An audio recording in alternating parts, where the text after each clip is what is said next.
আসসালামু আলাইকুম, সবাই কেমন আছেন? আশা করতেছি ভালো আছেন। আলহামদুলিল্লাহ আমিও ভালো আছি। এই তো বাজার থেকে কিন্তু একদম টাটকা টাটকা কচু নিয়ে এসেছি। আর আপনাদের ভাইয়া বাইরের থেকে বলতেছে কচুটা ইলিশ মাছ দিয়ে রান্না করার জন্য।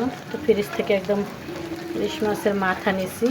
ইলিশ মাছ পুরা নেই মাথাটা নিয়ে নিচ্ছি। এই তো ইলিশ মাছের মাথা দিয়ে যদি কচু রান্না করা অনেক মজা হয়, কারণ আমার হাজবেন্ড কিন্তু অনেক খেয়াল রাখে। যেহেতু কচু রান্না করতেছি বলতেছে কচুর ইলিশ মাছের মাথা দেওয়ার জন্য। তারপর ফ্রিজ থেকে কেটে ধুয়ে তারপরে যে মাথা দিলাম।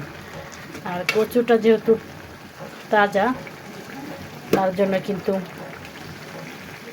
দেখতে তো পাচ্ছেন সিদ্ধ হইতে দিছি। এই যে ডান্ডিগুলো নিচ্ছি আর কচুগুলো আছে, এই কচু অনেক মজা।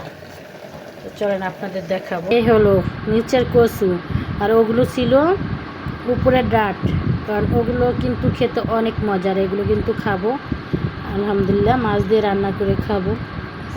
কচুগুলো খুবই কম দামে নিয়েছি, 30 টাকা দাম। তো কেমন হয়েছে কচুগুলো দেখো তো, একদম ফ্রেশ তাজা আর একদম পরিষ্কার।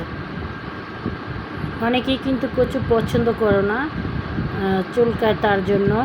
আর যাই হোক, চুলকা যাই করুক, কচু কিন্তু অনেক মজা। আর কচুতে কিন্তু রক্ত পরিষ্কার করে।